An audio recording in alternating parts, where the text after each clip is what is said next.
So Dario Vitale's Versace debut just dropped recently, and it's interesting for reasons that you might not think. I've already seen people saying, where's the glamour? How is it sexy? All these kind of things. And we need to remember that we are in 2025. We are not in the 80s or the 90s anymore.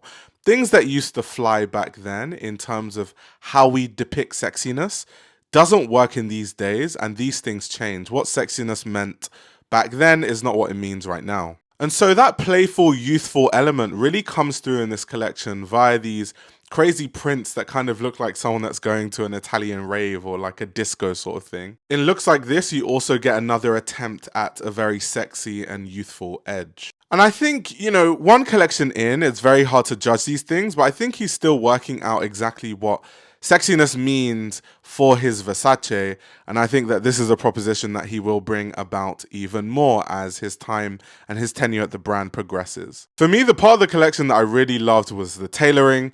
I really like this sort of 80s tailoring with these crazy colors, the ties in really crazy colors, the loud belts. It's all really cool, and it's already different to what we're seeing right now with this quiet luxury whole thing going on. And so I think this was a really solid start for Vitale. There's only so much you can ask from a debut collection.